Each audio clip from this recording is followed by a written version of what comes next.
Magandang balita para sa mga rice mill owners at mga magsasaka. Patuloy na dumarami ang mga Pilipinong nagtitiwala sa Shinong Rice Mill Machine mula sa South Korea dahil sa mahusay nitong performance, matipid sa kuryente at mataas na rice recovery. Sa gitna ng patuloy na pangangailangan sa industriya ng bigas, mas maraming negosyante ang namumuhunan sa modernong rice milling technology upang mapabilis ang kanilang operasyon at mapataas ang kita. Ang lumalaking interes sa modernong rice milling ay kasabay rin ng mga mas malawak na pangailangan para sa episyenteng produksyon ng bigas sa bansa. Gawang South Korea, user-friendly operation, matipid sa kuryente, lifetime after-sale service support mula sa VEC Agricultural Machineries.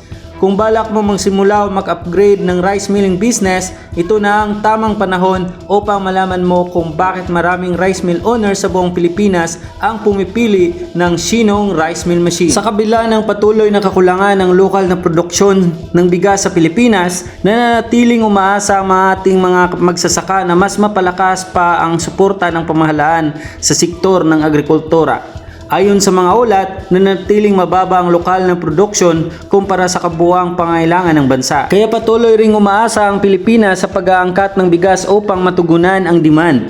Ang mga hamon tulad ng kalamidad, mataas na gasto sa produksyon at kakulangan sa makabagong makagamitan ay kabilang sa mga nakaapekto sa ani ng ating mga magsasaka. Dahil dito, lalong mahalaga ang modernisasyon ng agrikultura. Ang paggamit ng makabagong rice milling technology ay makakatulong upang mabawasan ang pag-aaksaya ng ani, mapataas ang kalidad ng bigas at mapalago ang kita ng mga rice mill operators at mga magsasaka.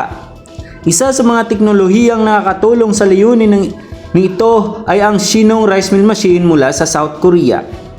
Sa pamamagitan ng episyenteng operasyon, mataas na rice recovery at mas mababang konsumo sa kuryente, nagiging mas produktibo at mas mabilis ang proseso ng paggiling ng palay.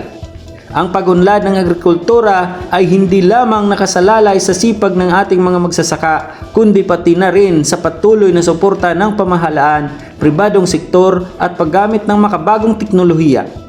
Ang modernong agrikultura ay susi sa mas matatag na supply ng bigas at mas magandang kinabukasan ng bawat pamilyang Pilipino.